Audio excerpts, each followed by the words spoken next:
موسیٰ علیہ السلام کی قوم نے پوچھا آپ کا رب سوتا ہے؟ بڑے پٹھے سیدھے سوال کر دے سن. ابھی فرعون کو ڈوبتے دیکھا سامنے اور فرعون کے لشکر کو ڈوبتے دیکھا. ابھی ان کے پاؤں گیلے تھے. چند قدم چلے تو آگے ایک بستی میں ایک بت تھا جس کی بستی والے پوجا کر رہے تھے. تو کہنے لگے موسیٰ اجعل لنا الہا کما لہم آلہہ. قرآن کی آیت ہے موسیٰ ایک ایو جا خدا سانو بھی لے دے اسی میں متھا ٹیکیے.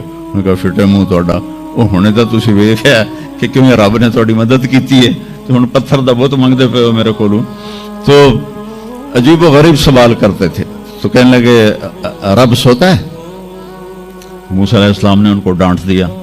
اللہ تعالیٰ نے کہا نہیں ایسا کر رات کو نا 2 پیالے لے کے کھڑے ہو جا پانی کی. خیال کرنا یہ پیالے گرنے نہ پائیں. موسیٰ علیہ السلام بڑے طاقتور ہستی تھے. وہ پیالے لے کے کھڑے ہو گئے.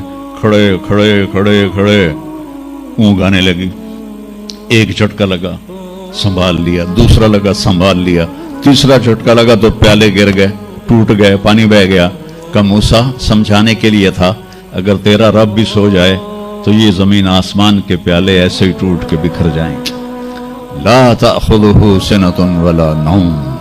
لا تأخذہ سنۃ ولا نوم. نہ وہ سوتا ہے نہ وہ اونگتا ہے نہ وہ کھاتا ہے نہ وہ پیتا ہے نہ وہ روتا ہے نہ وہ حاجت مند ہے نہ اس کی کوئی عمر گزرتی ہے. وہ ہر قسم کے رنگ و روپ سے پاک ہے. ہر قسم کے زمان و مکان سے پاک ہے. ہر قسم کی حاجات سے پاک ہے. سب کو دیتا ہے لینے سے پاک ہے. سب کو کھلاتا ہے کھانے سے پاک ہے. سب کو مارتا ہے مرنے سے پاک ہے. سب کو سلاتا ہے سونے سے پاک ہے. سب پر حاوی ہے کوئی اس پر حاوی نہیں. سب کے اوپر چھایا ہوا ہے کوئی اس پہ چھایا ہوا نہیں. یہ ہمارے اوپر ہمارے نبی کا احسان ہے کہ انہوں نے بتایا کہ اس کائنات کا بنانے والا ایک اللہ ہے. ایک صمد احد لم یلد ولم یولد ولم یکن له کفوا احد. الحمد للہ الذی بعث فی الامیین رسولا منہم یتلو علیہم آیاتہ ویزکیہم. عزیز طلبہ و طالبات، آپ بہت کچھ یہاں پڑھ رہے ہیں اور ساری نسل ہماری یونیورسٹیز میں پڑھ رہی ہے. چند ایک ایسے سوال ہیں جن کا جواب دنیا کی کسی یونیورسٹی کے پاس کوئی نہیں، اور بڑے سے بڑے اسکالر بھی اپنے علم سے اس کا جواب دینے میں بالکل انگوٹھا چھاپ ہیں کہ اس کائنات کو کس نے بنایا ہے. اس سوال کا جواب دنیا کے کسی علم میں نہیں ہے. ہم تو شکر مسلمان ہیں تو ہمیں ماں باپ کی گود سے ہی اللہ کا تعارف ہو گیا. بہت پرانی بات ہے. ایک چیکوسلواکین یہاں ملا تھا، رائنڈ میں آیا ہوا تھا. تو میں نے اس سے پوچھا کہ اس کائنات کا بنانے والا کون ہے، کوئی پتہ ہے؟ کہنے لگا اسی کو ڈھونڈنے نکلا ہوں، ابھی تک تو کوئی پتہ نہیں. پھر دوسرا سوال ہے کہ اس نے یہ کائنات بنائی کیوں ہے، وہ ہے کون؟ پھر اس نے یہ کائنات بنائی کیوں ہے، اس کا جواب بھی آپ کے پاس کوئی نہیں، کسی کے پاس بھی کوئی نہیں. پھر تیسرا سوال ہے میں کیوں پیدا ہوا؟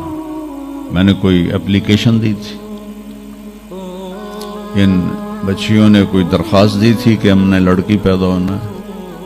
یا ان بچوں نے کوئی درخواست دی تھی کہ ہم نے لڑکا پیدا ہونا ہے؟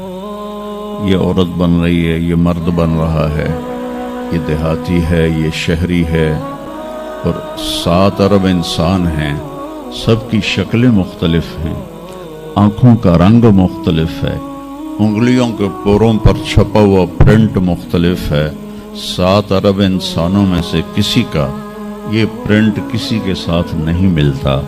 تو ایسا باریک بین کون خالق ہے جس نے، ہم روشنی میں چیز بناتے ہیں اور اللہ تعالیٰ ماں کے پیٹ کے اندھیروں میں بناتا ہے. یخلقکم فی بطون امہاتکم خلقا من بعد خلق فی ظلمات ثلاث. پھر موت کیا چیز ہے؟ تم مر جاتے ہیں. پیدا ہونے کی درخواست نہیں دی تھی، پیدا کر دیا. کیوں پیدا کیا پتہ کوئی نہیں. اب مرنا نہیں چاہتے، لیکن دائیں بائیں موت کے حملے ہو رہے ہیں. ایک دن مجھ پر بھی ہو جائے گا، آپ پر بھی ہو جائے گا، اور ہم ایک ماضی کی بھولی بسری داستان بن جائیں گے. تم مرتے کیوں ہیں؟ پھر کوئی جلا دیتا ہے، کوئی بہا دیتا ہے، کوئی مٹی میں ملا دیتا ہے، کوئی پرندوں کے سپرد کر دیتا ہے. پارسی وہ اوپر رکھ دیتے ہیں، گدھ آ کے کھا جاتے ہیں. تو یہ موت کیا چیز ہے؟ تھوڑا شروع میں میڈیکل میں نے شروع کیا تھا، تو پھر اللہ نے میرا راستہ بدل دیا. تو موت کیا چیز ہے؟ میڈیکل سائنس میں اس کے 200 جواب ہیں. 200 اور ایک بھی صحیح نہیں، سارے غلط، کیونکہ وہ انسانی عقل سے ہیں تو نہیں پہنچ سکتے. پھر موت کے بعد کچھ ہے یا مر گیا اور مٹی ہو گئے؟ یہ چند سوال میں نے آپ کے سامنے رکھے ہیں، اور پوری دنیا کے انسانوں کو چیلنج ہے کہ اپنے علم سے جواب دو. کسی کے پاس اس کا جواب ہو. نیوٹن نے یہ کہا تھا کہ اس کائنات کو 4 فورسز چلا رہی ہیں. عبدالسلام نے، پاکستانی سائنسدان اور 2 امریکن سائنسدان، 1976 میں یہ ثابت کیا کہ اس کائنات کو 4 نہیں 3 طاقتیں چلا رہی ہیں. اسٹیفن ہاکنگ نے چند سال پہلے یہ ثابت کیا کہ اس کائنات کو ایک طاقت چلا رہی ہے. اس سے پوچھا گیا وہ اللہ ہے؟ کہنے لگا نہیں، وہ اللہ نہیں ہے. اس کے پاس وحی کا علم نہیں تھا. تو وہ اتنا ہی اندھا ہے جتنا ایک ان پڑھ اندھا ہے. تو اس سے پوچھا گیا کیوں؟ تو کہنے لگا پھر سائنس کی ترقی رک جائے گی اگر اللہ کو مان لیا جائے. تو یہ وہ سوال ہیں جن کو جواب ڈھونڈتے ڈھونڈتے عمر گزر جائے گی، آپ ڈھونڈ نہ پاؤ گے. اس لیے ایک بہت بڑا طبقہ ہے جو کہتا ہے اللہ ہے ہی کوئی نہیں، یہ سب کچھ آپ ہی بن گیا ہے، اپنے آپ ہی بن گیا. عبد الخالق صاحب نے تو کچھ بھی نہیں کیا، مستریوں نے بھی کچھ نہیں کیا، یہ ہال اپنے آپ ہی کھڑا ہو گیا اور کرسیاں بھی اپنے آپ بچھ گئیں. ایسی بے وقوفوں والی سوچ بھی بلا کوئی قابل تعریف ہے کہ علامہ اقبال نے فرمایا تھا ہیچ چیزیں خود بخود چیزیں نشد، ہیچ آہن خنجر تیغ نشد، ہیچ حلوائی نشد استاذ کار، تا غلام میں شکر ریز نشد، مولوی ہرگز نشد مولا روم، تا غلام میں شمس تبریز نشد. اسی دہریت کو، ایتھیسٹ کو یہ ایڈریس کیا ہے کہ کوئی چیز خود بخود نہیں بنتی. کبھی دیکھا ہے کہ ہیچ آہن خنجر تیغ نشد، لوہے کا ٹکڑا پڑا ہو اور 1000 سال کے بعد وہ اچانک تلوار میں تبدیل ہو گیا ہو، چھری میں تبدیل ہو گیا ہو، خنجر میں تبدیل ہو گیا ہو؟ کبھی دیکھا ہے؟ نہیں ہوتا ایسے. کوئی حلوائی اس وقت تک مٹھائی بنا نہیں سکتا جب تک کسی استاد کے پاس بیٹھ کر لڈو کو گول کرنا نہ سیکھے.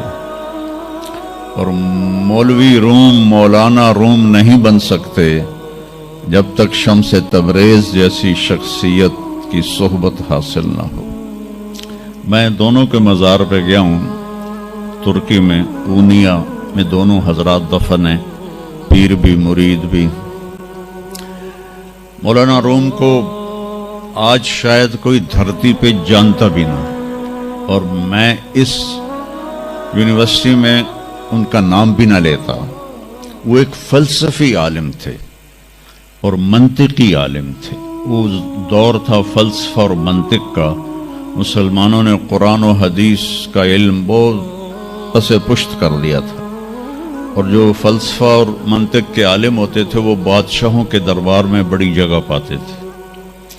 تو ان کے سامنے کتابوں کا ڈھیر تھا ان کے ساتھ، اور ادھر طالب علم بیٹھے تھے، انہیں وہ پڑھا رہے تھے، اور یہ کتابیں قلمی نسخے تھے، ہاتھ سے لکھے ہوئے۔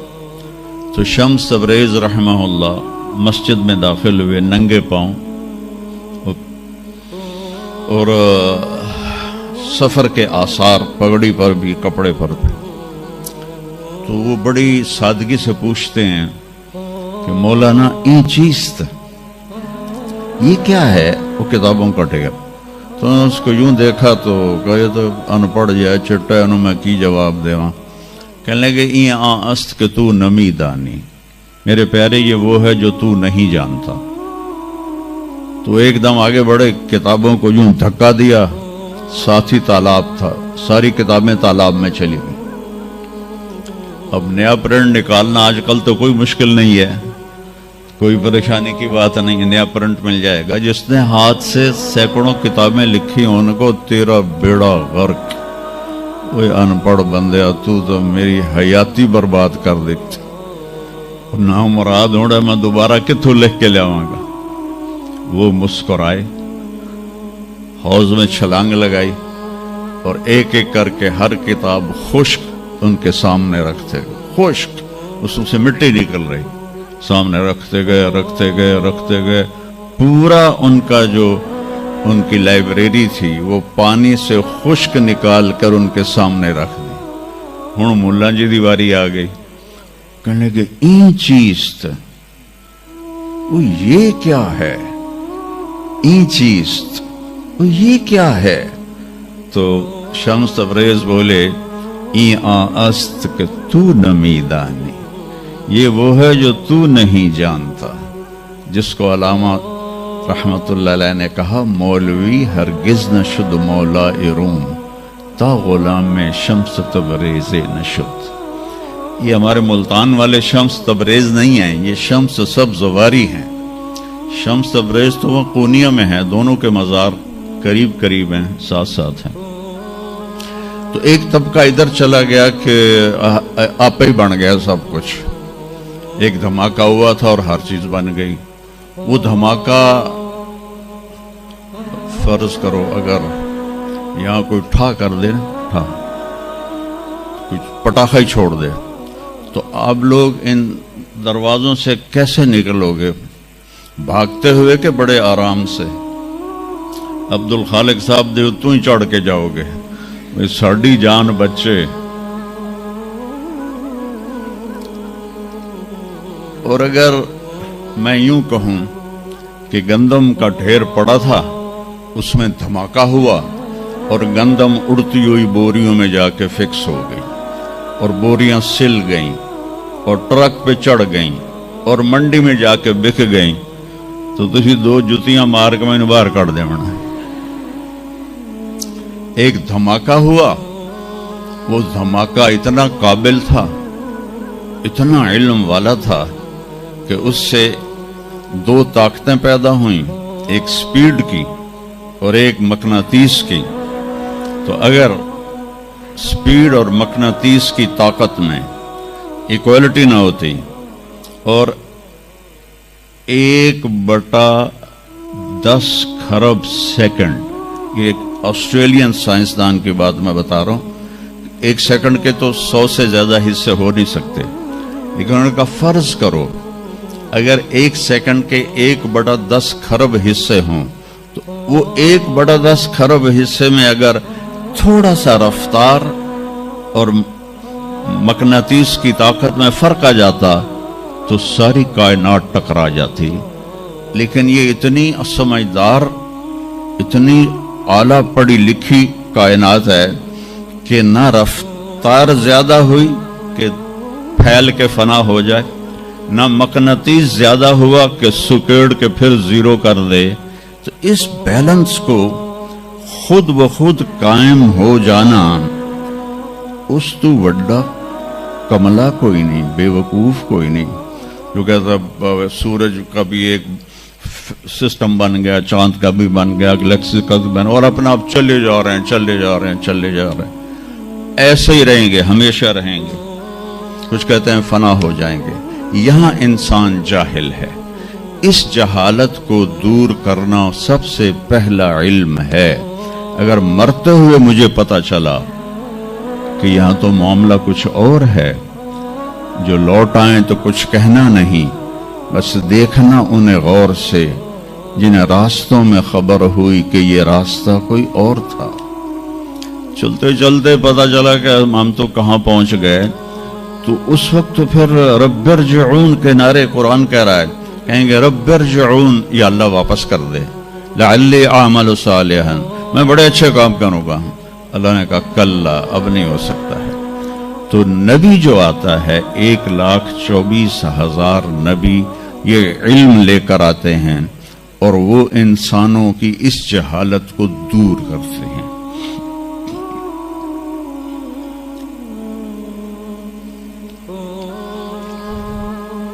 سب سے آخر میں اللہ تعالیٰ نے جناب رسول اللہ صلی اللہ تعالی علیہ وسلم کو پیدا کیا. ان کی زندگی کو قیامت تک کے لیے نمونہ بنانا تھا.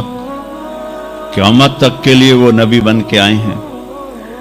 لکل قوم ہاد، ہر قوم میں نبی آتے تھے، لیکن ہمارے نبی کے بارے میں اللہ نے کہا وما ارسلناک الا کافۃ للناس بشیرا ونذیرا، ہم نے آپ کو پوری دنیا کے انسانوں کے لیے بھیجا ہے. تو اس کے لیے ضروری تھا کہ آپ کی زندگی کی ہر چیز کھلی کتاب کی طرح آج بھی ہمارے سامنے موجود ہو. اگر میں آپ کے طریقے پر چلنا چاہوں تو میرے پاس مواد موجود ہو. تو یہ واحد نبی ہیں جن کی ہر چیز اللہ تعالیٰ نے محفوظ کی. کسی نبی کی پوری زندگی محفوظ نہیں ہے، کسی نبی کی.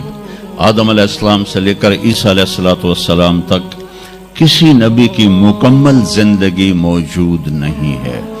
اور ہمارے نبی کی زندگی پیدائش سے لے کر آنکھ بند ہونے تک ایک ایک پل کی زندگی آپ کی ہمارے پاس موجود ہے. میں نے ایک آیت پڑھی تھی لقد جاءکم رسول من انفسکم. میں موریتانیہ گیا، وہاں پڑھتے ہیں لقد جاءکم رسول من انفسکم. موریتانیہ ویسے تو افریقہ میں ہے لیکن عرب ملک ہے، وہاں سارے یمنی عرب رہتے ہیں سارے. اور